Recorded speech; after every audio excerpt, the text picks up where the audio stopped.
All right, Kalamazoo, we are back, and once again, we want to remind you, between 4 and 4:30, we give you an opportunity to call in, tell us what's going on with your organization, with your business, with whomever, as long as there's some legal stuff. Now, we ain't talking about Pookie and them. If you selling stuff out of the back of your trunk, this may not be the place to call. But if you got a legal business, you know, and I know some of y'all got a legal business and don't have an address, that's cool too, as long as it's legal, all right? But we just don't want you to call in and you're doing it out of Junebug's house, okay? All right. Anyway, 349-1660, write that down. If we have time left in the show, we will give you more chance to endure it. All right. Earlier in the show, I mentioned the word empowerment, and the young men who are here today, they have organized a statewide tour in Empower, Michigan. All right, and they were here in Kalamazoo a couple nights ago over at Fire, which I had the pleasure to go over with a panel discussion, and some very good things come out of it. These young men are doing some things that I think we all need to be involved in and pay close attention of, trying to pull communities together. So we're happy to have with us here today Jonathan Jelks? Yes, sir. Okay, and Jamiel Robinson. Yes, sir. All right, and you guys have another partner. Yes, Azizi Jasper. He's not here today. No, he's not. All right. He's not. Okay. He's in Detroit. But you guys are here, so welcome to the show. Well, okay. Thanks for having us on. We're super excited to be here this afternoon on the legendary Buddy Hannah show. We really appreciate the entire city of Kalamazoo and all the surrounding areas for just showing us a good time and a ton of hospitality at Fire last Thursday. We it was an awesome event, really awesome, and you guys are doing tremendous work here, so thank you. Thank you. All right, well, before we get started, let's find out a little bit about yourself. Jonathan, tell us a little bit about yourself, man, just a little bit. Well, you know what, my name is Jonathan Jelks. I'm from Grand Rapids, Michigan, West Michigan, born and raised on the southeast side of the city. And I was kind of compelled into, doing the type of work that we're doing with Empower Michigan based on some of the things that I saw in my city and in my neighborhood. Grand Rapids is a really wonderful community. It's a clean, well-run, very efficient city. But in the black community, there are extreme disparities between what's going on there and in the more mainstream community. And so we really know that we need to get out here and get after solving the issues of the urban crisis ourselves. And, just seeing friends getting locked up and being a part of that cycle, that whole school-to-prison pipeline, that thing is real. And me being a part of the hip-hop generation, I wanted to step up and try to contribute in the ways that I thought was best. All right. You want to tell us a little bit about yourself? Yep, Jamiel Robinson, born and raised in the city of Grand Rapids, southeast side as well. Similar to Jonathan, just growing up on the southeast side, seeing a lot of different elements taking place, having one of my really close friends murdered at the age of 15 kind of always brought about some unsettling feelings of how can I improve the conditions of our community to where no one else potentially would have to, kind of go through that kind of trauma at a 15. I was a really close friend of mine, and at that time you really didn't hear a lot about youth, teens being killed at that time. And so it was really, one of those kind of shifting, thoughts, because that could have been me because we were really close, and I just decided to stay home that day. Wow. So. Wow. Man, so now you guys got together and came up with this Empower Michigan tour thing that you're doing. Let's talk a little bit about this. How did this come about? Well, Empower, we were already doing a lot of different forums in our hometown of Grand Rapids.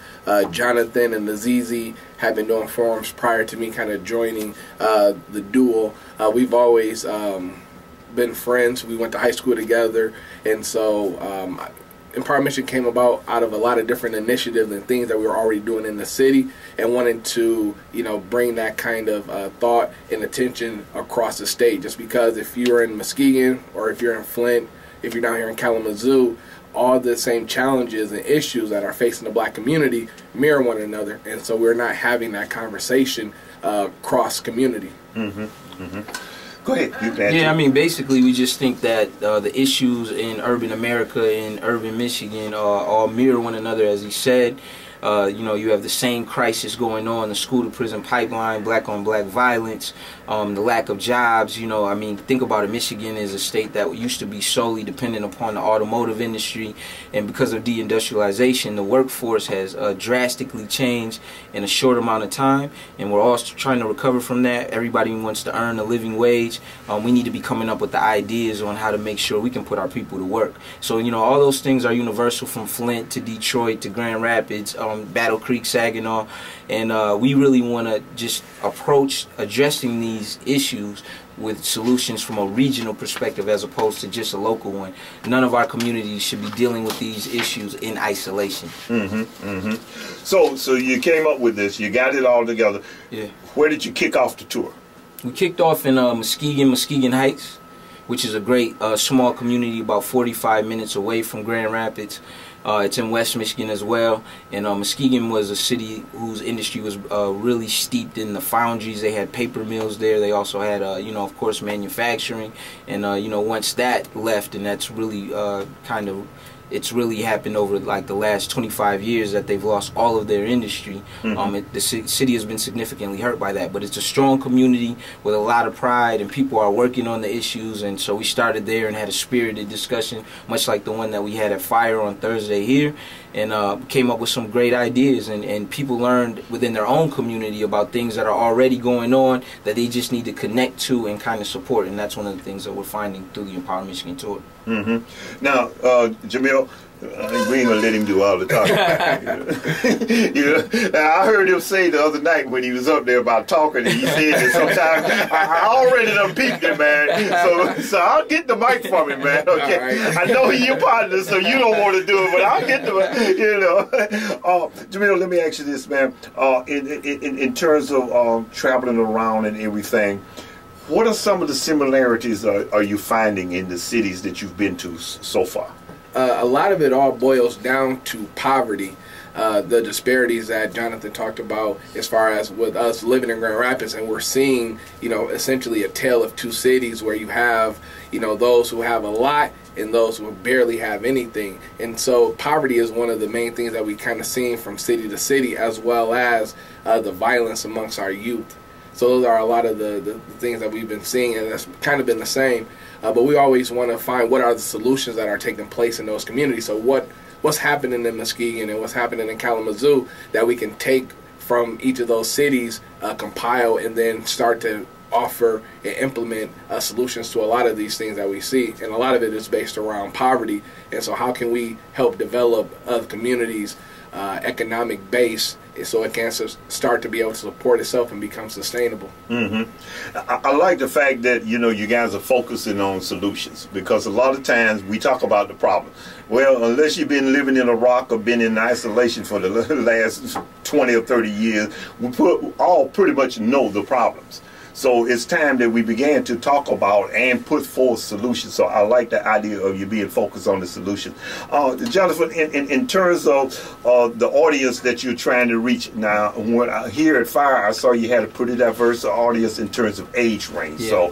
So you're looking at trying to get this cross generation. You know how it is, man. We want everyone, everybody who is able to come down and support these events. It's important because the young people have great energy. You know, they have some great ideas. Some of our young people are innovators and creative thinkers. But our elders, you know, they have the wisdom. They've been through it. They put the blood, sweat, and tears into the struggle for equity, you know, and civil rights. And we can't move without working in unison with one another. And that's key, that we have that cross-generational dialogue. So you can't just have all old heads talking about what went on 60 years ago, 40 years ago, 30 years ago, but you can't have all young heads who just think that they know everything, you know, in today's era. You know, we have to have both in order to really move forward. And another key thing that we have to emphasize is that Jamiel, Azizi, and I aren't here to parachute in with all the answers. The community really has all the answers and solutions here, homegrown,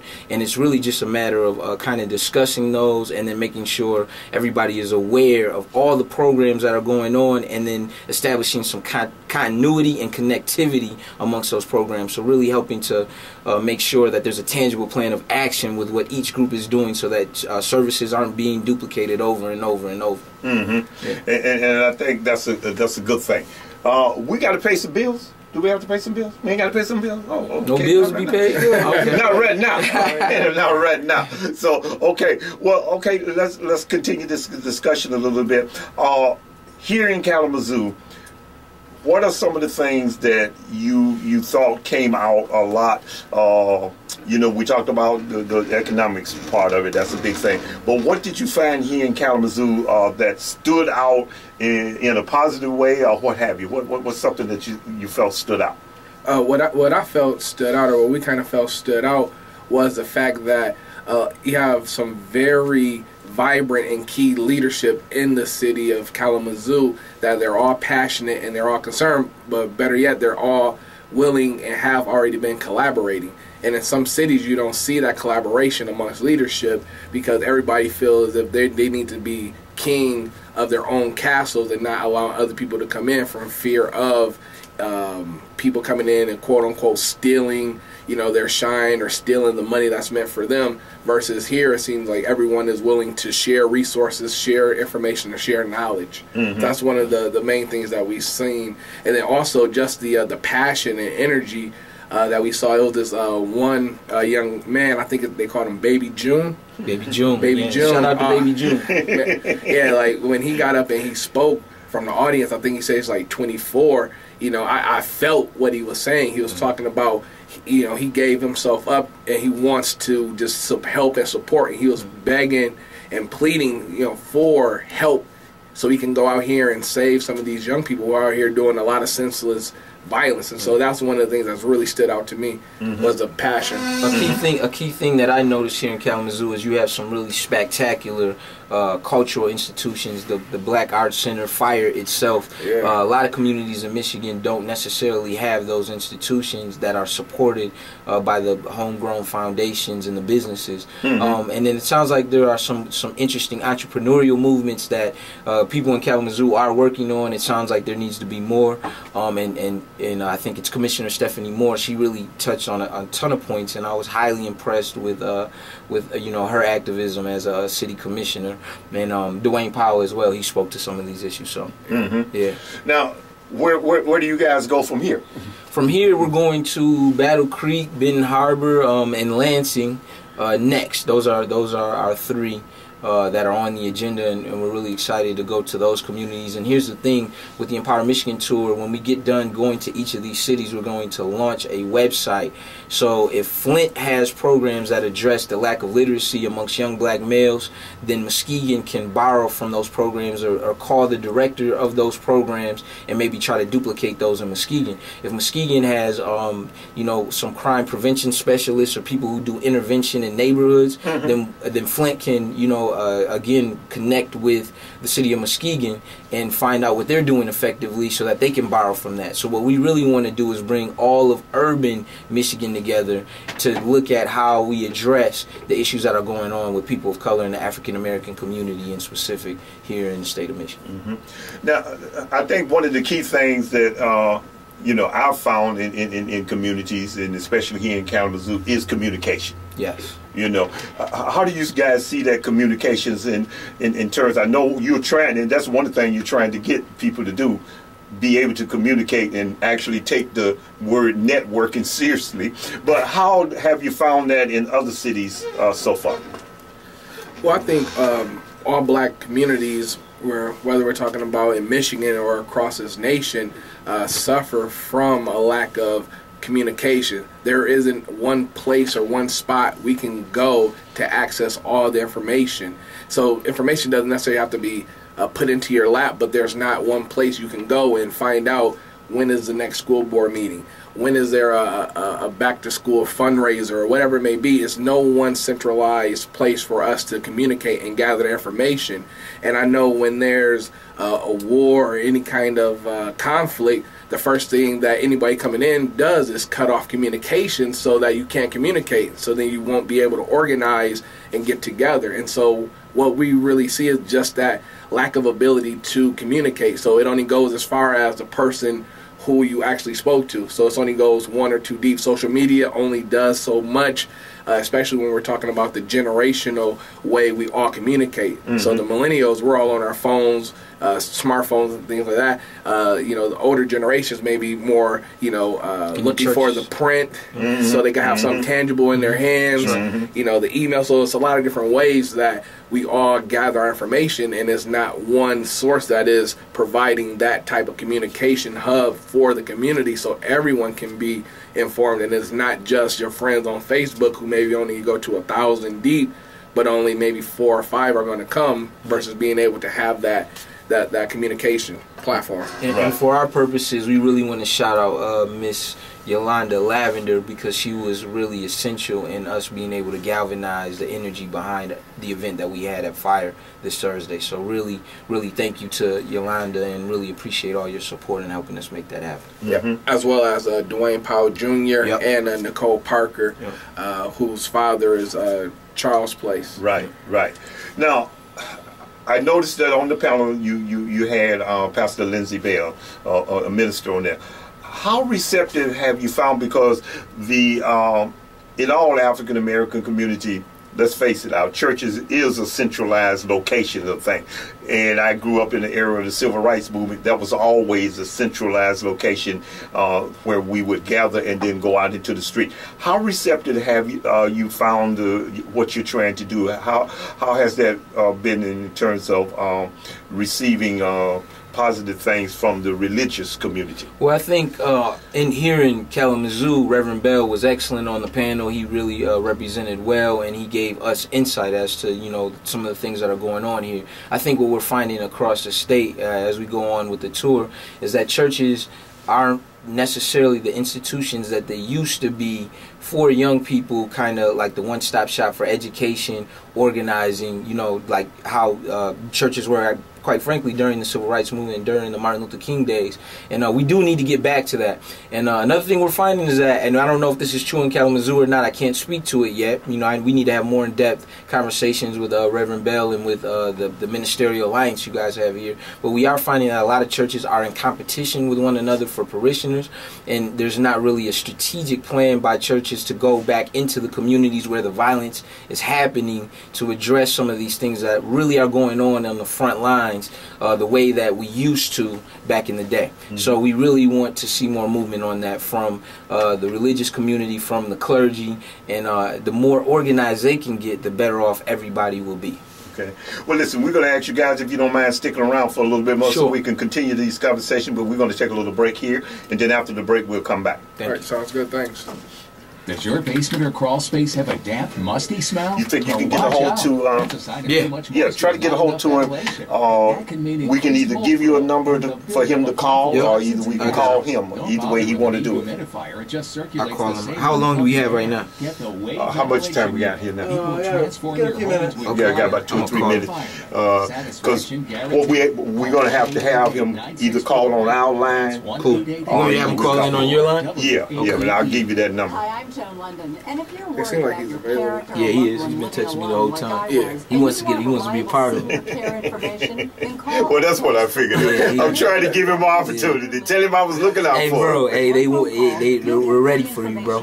I'm gonna give you this number to call in real quick. Nursing homes, even important financial information. Free sure. service. So Yep. call now. 800-379-1174. I'm gonna text my number. 800-379-1174. It's 269-349. Oh, I thought you were doing it. Am I doing it or you doing it? Oh, you just talked to him. Let me see if I can pull him up real quick. Brand new, 248 down, 248 a month, 24 miles a gallon. I got him. I'm right here. Okay, 269 269 349 349 1660. 60. Tell him to call in in about 5 minutes. He can call out and put him on hold. Yeah, he can call now and we'll put him on hold. And I'm gonna see if I can find some extra headphones. I don't know if we got any extra ones so that you guys might be able to hear. Let me say something. These new cars are getting so inexpensive. They're chasing your dollar so hard on these cars. It's making it hard to be the #1 used car dealer in the state of Michigan. In fact, the United States. Body. Come on over and see us. I mean, brand new cars or used cars. We're gonna do it right with you, but we do it right with everybody else. When we get done on And now, a lighthouse moment with Dr. Mark Swain. Recently, I watched a hilarious YouTube video of a little girl crying hysterically because she did not want her baby brother to grow up. It reminded me of how at an early age, many people are hardwired to dread any form of change, even good change. Over the past few months, Lighthouse has been rethinking church. We definitely feel God has been stirring us for change. Why? Because he loves his community, including you, and Lighthouse is making change that will help you connect to God in a way. As you evaluate things in preparation for this fall, if your life currently does not include space for God, you're missing if these will work. If these will work, we'll be in business. All right, that's him. Let's see if in response to this call, Oh, you made his day, Mr. Hannah. yeah, well, we're Yeah, going he wanted to be. our new Sunday morning. Okay, all right, you can put these on, Okay. and this is your control right here for volume. Okay, and then, Pastor at Lighthouse Community let's see. in Kalamazoo. Whoops, I need a thing. I need a thing. Do we have an extra? Yeah. Entire generation of people who have seen more. They're going to need voices. They're going to need advocates. Our lives are here at the house. We're going to make sure that the veterans. You can put these on, and this is your control for volume. That way, you'll be able to hear him. And Education benefits. Let's focus on getting them a job. If something happens to the veteran, then we're the spouse's advocate. We help. now, how you pronounce his name again? Azizi. Azizi. Yep. Okay. Azizi Jasper. Yep. Okay. Throughout the United States. Work is important because people depend on us. And they know when they come to Paralyzed Veterans of America, they're going to get the right answer. And they know that we're there for them 24/7. Okay, I'm gonna end this set. Then you can interview him for a few minutes, and then at the top of the hour, I'm gonna do the break. Finish up things both I haven't played yet. Okay. Okay. All right. All right.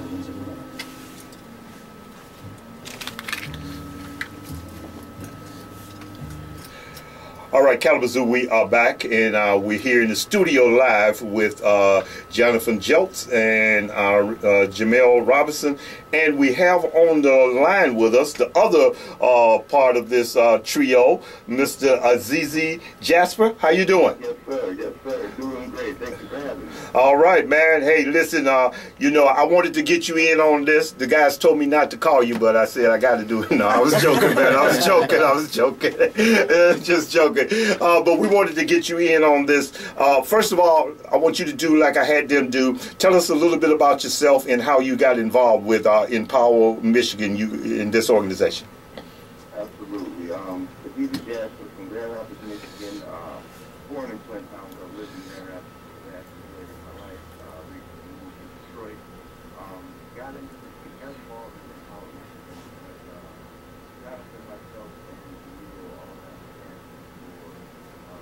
for our black community. He was very good at a lot of our community, and a lot of the work was very parallel from Grand Rapids to Kalamazoo to Lansing to Detroit. Every black community tends to have certain similarities.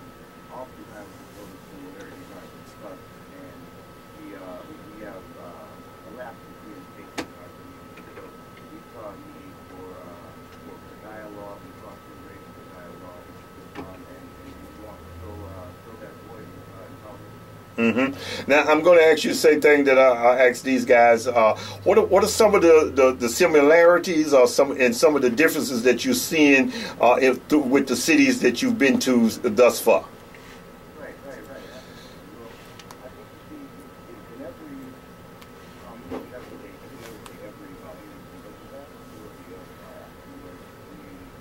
we have issues of underemployment. We have issues as far as crime. We have issues dealing with gentrification. We have issues, a lot of different issues that you see in our community parallel, whether it's you're talking about Detroit or you're talking about the west side of the state in Kalamazoo. And we saw an opportunity we always see we don't perish in the community to tell the youth that because one, that's not our job. We can't do that.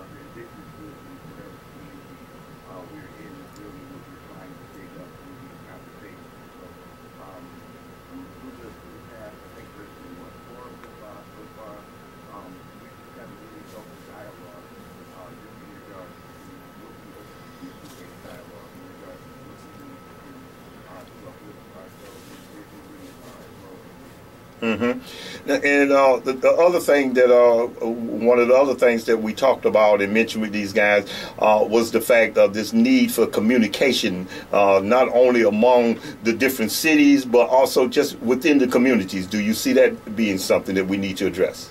Absolutely, absolutely. One of the young ladies that I told myself, I believe she was at Fires when we held our town hall. She was saying that the media doesn't typically really even report positive black stories and positive things that are going on in her community. And your show was brought up several times as being one of the only voices that really reinforce positivity in Black Kalamazoo. And we just need so much more of that. I think it was interesting, though, especially with the younger generation and the onset of social media, you're seeing younger people being able more and more to tell their own stories and to tell their own truth. And I think that's really important because historically, media hasn't really been kind to, hasn't necessarily been kind and hasn't necessarily highlighted the kindness of Black people. But I think because the generation is coming in and social media and the way the technology is going, we're going to have the opportunity to tell our stories more. Well, listen, I want you to hold on, if you would. We got to do a station ID, and then we're going to take a little break. But I want you to hold on, if you will, and when we come back, these guys can hear you, and want you to be a part of the next conversation that we're going to have. Can you do that for us? Okay, all right, just hold on a second, and we'll get back to you. All right, Kalamazoo, we are back, and we are live here in the studio with Jonathan Jelks and Jamiel Robinson, and we are live on the line with Azizi. Am I saying that right? Azizi? Yep, Azizi. All right, Azizi Jasper. All three of these young men have a statewide tour in Tyler, Empower, Michigan. So, all right, since I got you on the line, I'm gonna give you the first shot at this. Now, I know you all are young men, especially young men compared to me, but you could be doing a whole lot of other things. Why spend your time doing this, man? Tell me, why are you doing this and not some other things? Well, I just think that all of us come from good parents that really instilled in us the notion of loving yourself, being proud of your heritage, and doing whatever you can personally to give back to those in the community that gave so much to us. So I think we were just trying to pay forward, our ancestors and our parents who instilled the values in us that we want to instill in the community. Jamiel, let me ask you the same thing. You know, we talked about commitment and passion for certain things. What's this with you? Where's the commitment? Where's the passion? Why are you involved in this? I'm involved with this surely off of I really want to see our community do better. And as far as we're all juggling a lot of different things, but I feel this is really important. Just about myself, my mom passed away when I was 20.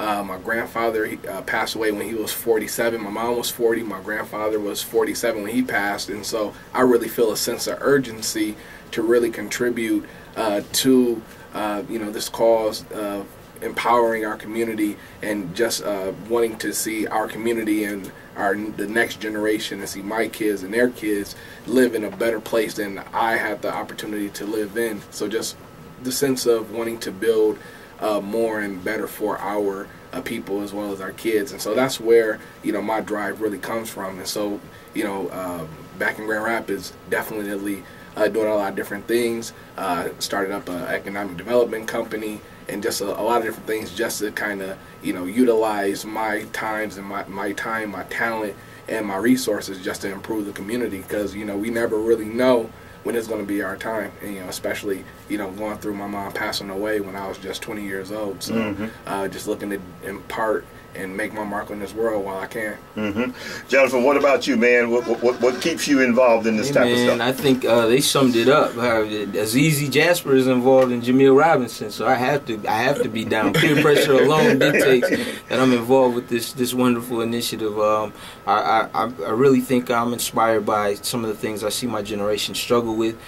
People have called, you know, us the lost generation, but I see a lot of potential in young people, and I want to make sure that I do my part to, you know, make sure that they have a better foundation to build upon than what we had. So we're just doing what we think is best, I think, at the end of the day. Now, Azizi, I know you, out of all of this thing, there are so many things that we can point out, but I'm going to ask you to just pull out one thing that you feel that each city felt that need to be addressed. I think that I would honestly say that access to racial, is equal access to all resources and education. I think are the common thread that you see in every city that we've gone through with, but also cities, nationwide. It's the educational disparities.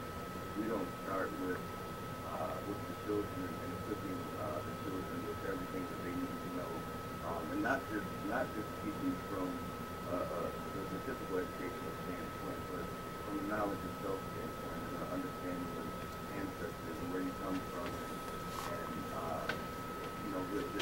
equipping that value that so often gets lost and overlooked. I think that's probably the parallel that every city that we've gone to, at least thus far. And Jennifer, I'm sorry. And Jennifer, one thing that you see other than what he just mentioned, what another thing that you feel has stood out?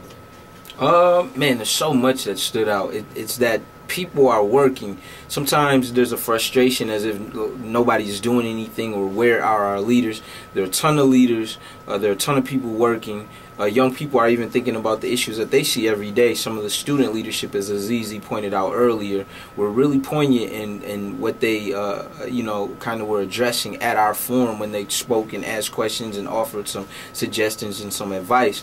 It's just a matter of connecting these things and putting together a tangible plan of action so that everybody can get to work on one accord. In our community, so often we have people working on their little corners, and or you have people who are in power who are working in their little fiefdoms, but it's not all connected in a way that benefits the community as a whole, and the community can't derive that energy that it needs to derive from it without there being a little bit more continuity. So that's really what I'm seeing everywhere. Now I know, see, Jamiel, he was sitting over there thinking like, yeah, I got my answer down pat, because he heard y'all get it, but I ain't gonna even ask him that question. I got another question for him. I done messed his mind up already. I was ready to go. Yeah, he was ready to go with that, and now I'm fit to throw a monkey wrench in it. In fact, I think either you or him or Jonathan mentioned this earlier, but that school to prison pipeline thing. Yes. What kind of parallel have you seen that in each one of the cities that you've been in? Well, it's really you can really see that it's really prevalent that.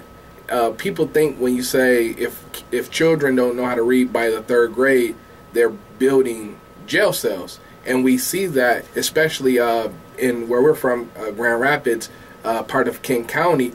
They're actually thinking about privatizing the jail there, and the people who are looking to privatize the jail or the company that would manage or run that said that they guarantee there will be 90% occupancy. So where is the company that's going to run this jail going to get those people from? And it comes to, if you can't read, you can't become a productive citizen, a resident of any community that you're in. The statistics say you're going to either end up in jail or you end up dead.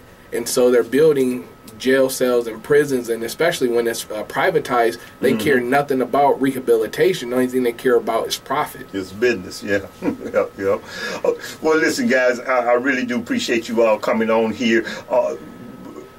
How can people get involved in this? If they want to know more about this and want to talk further with you about this and just want more information, how can they do that? Okay, so you can get at us on Twitter. You know, if you're a part of the digital revolution we were talking about earlier, tweet us at EmpowerMI. That's at Empower EMPOWERMI. So that's our Twitter, and also Empower Michigan Facebook. page, and then also each of us individually. That's Jamiel Robinson, Jonathan Jelks, and Azizi Jasper. That's the best way to access us. And we will be coming to a city near you, and we will be coming back to Kalamazoo to discuss more in depth, the strategies and solutions that need to go into developing a living and working tangible plan of action so that the city can move forward, and something that also other cities can borrow from. That's key for us. That other cities can borrow from all the wonderful work that you guys are doing here in Kalamazoo. So yeah, we really appreciate this interview. We really appreciate all your support. Now, Azizi, I don't know how often you get the last word, but you're going to have it today, so just hold tight, okay? All right. I don't know. Just talking with these two guys, you might not get the last word often, man, especially with Jonathan, man. But hold on. First of all, we're going to go to you, Jamiel. In closing, what would you like to say that we may not have said, or just anything that you would like to say? I would just like to say definitely all those who helped facilitate our forum that we had this past Thursday, just thank you again for all your hard work. I know that you were already doing the work before we got here, but it's just really nice for you to come and assist us in broadening the conversation so we can include the solutions and the best practices that are here and happening in Kalamazoo. And I also would just like to challenge the community to continue the conversation so that when we come back, we can be better prepared as a whole state to really move and push the needles. Because if you look at every indicator when it comes to success, African Americans are always at the bottom. And so this is what we're looking to really solve with this Empower Michigan tour, is lifting our boats, because we know when the tide comes in on other communities, our boat rarely goes anywhere, and so we're looking to raise all boats with this initiative. Okay, Jonathan. Again, I want to remind everybody that when we get done with the first leg of this tour, we will be reporting out to all of the historic organizations. So that involves the NAACP and the Urban League as to our findings. We'll also be reporting to both major political parties, and we'll be reporting to the Governor's Office of Urban Initiatives. So do know that we will be circulating all of the information and solutions and wonderful programs that are going on in your city to people who are in positions of power, because not only are we having this conversation of self-sufficiency amongst ourselves, but we have to be looking at changing policies that are not working in our favor. Y'all talked about that with the school-to-prison pipeline. Education is a big piece of that. And so, yeah, we're going to be at work. Hold us accountable, and we'll hold elected officials accountable. All right.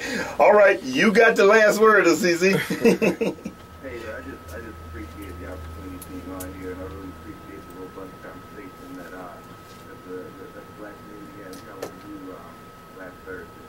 I think that it was really a breath of fresh air to see the young people come out, and some of the comments from the young people is absolutely blew our minds. So just really appreciate the opportunity in Kalamazoo.